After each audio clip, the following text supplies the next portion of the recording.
भगवान की पूजा अर्चना कभी भी कर सकते हैं, ध्यान कभी भी कर सकते हैं, विचार कभी भी कर सकते हैं, कभी भी कर सकते हैं, लेकिन कुछ समय विशेष होते हैं। ठीक है, एक एक दिन का अनुभव करके देखिएगा। ब्रह्म मुहूर्त में पूजा करने का अनुभव देखना, पूरे दिन उत्साह, पूरे दिन आनंद, पूरे दिन चेतना मिलेगी आपको। आलसी रहोगे तो भी आपको आलस्य नहीं आएगा उस दिन, जिस दिन ब्रह्म मुहूर्त में आप सेवा करेंगे अच्छे से।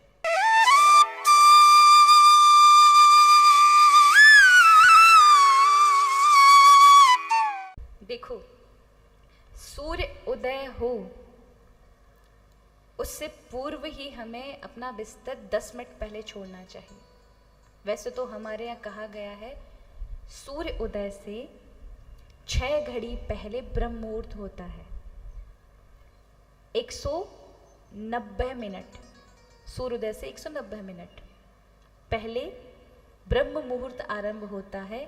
ये ब्रह्म मुहूर्त की विशेष महत्वता है। क्या महत्वता है? ब्रह्म मुहूर्त का अर्थ ही होता है ब्रह्म का समय चलता है। अब आप पूजा करें अन्य किसी, क्योंकि हमारे यहाँ शास्त्रों में है कि प्रेम वालों ने कब वक्त पूछा भैया। भगवान की पूजा अर्चना कभी भी कर सकते हैं, ध्यान कभी भी कर सकते हैं, विचार कभी भी कर सकते हैं, कभी भी कर सकते हैं, लेकिन कुछ समय विशेष होते हैं। कुछ समय विशेष होते और इनको ऐसे ही नहीं बनाया गया है। आप कभी अनुभव करके देखिएगा, एक करिएगा दिन में पूजा, एक करिएगा 7 बजे पूजा, एक करिएगा शाम के समय पूजा, और एक करिएगा आप पूजा ब्रह्म मुहूर्त में। ठीक है, एक एक दिन का अनुभव करके देखिएगा। ब्रह्म मुहूर्त में पूजा करने का अनुभव देखना, पूरे दिन उत्साह, पूरे दिन आनंद, पूरे दिन चेतना मिलेगी आपको। आलसी रहोगे तो भी आपको आलस्य नहीं आएगा उस दिन, जिस दिन ब्रह्म मुहूर्त में आप सेवा करेंगे अच्छे से। ताजगी बनी रहेगी। और फिर करना 7 बजे पूजा, पूरे दिन मर ओंगते रहोगे। फिर करना 12 बजे पूजा, पूरा दिन ही ऐसे निकल जाएगा कि कहां गया। और फिर करिएगा शाम के समय पूजा। समय का महत्व है। क्यों? क्योंकि ब्रह्म मुहूर्त 4:30 बजे के लगभग, 4 से 4:30 यानी 4, अभी तो 4:30 के लगभग ब्रह्म मुहूर्त आरंभ हो जाता है। इस समय तो बिस्तर छोड़ देना चाहिए जो कुछ बड़ा करना चाहते हैं। ये मैं उन सामान्य लोगों के लिए नहीं कह रही। किन के लिए?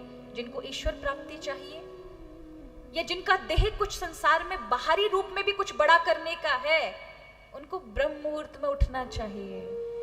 क्योंकि उस समय दिव्य आत्माएं उठकर भगवान का सतत चिंतन करती हैं। कौन करती हैं? साधारण आत्माएं सोती रहेंगी, आलस्य में लेटी रहेंगी। कौन उठेगा ब्रह्म मुहूर्त में? साधक दिव्य आत्माएं उठेंगी, जो ब्रह्म रूप से संपन्न होगी।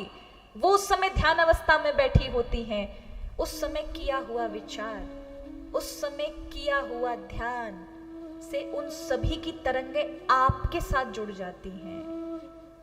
यदि कोई 10-15 मिनट ध्यान करने के बाद जीवन में क्या करना चाहता है उसके विचार में सोचे, तो उसको नए नए आइडियाज वहां से मिलेंगे।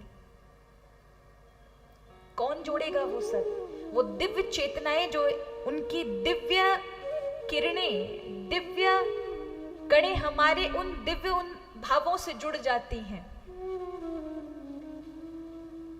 इसलिए मैं ब्रह्म मुहूर्त में उठना चाहिए। कई लोग कहते हैं, अरे होते हैं ना अपवाद वाद करने वाले, लॉजिक देते हैं, वो अखबार वाला भी तो जल्दी उठता है, उसकी तो कभी उन्नति नहीं हुई।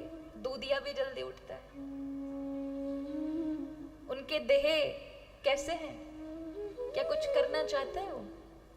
क्या देह? अखबार बेचना, ज्यादा से ज्यादा अखबार की बिक्री हो, ज्यादा से ज्यादा लोगों तक पहुंचे, यही होता है।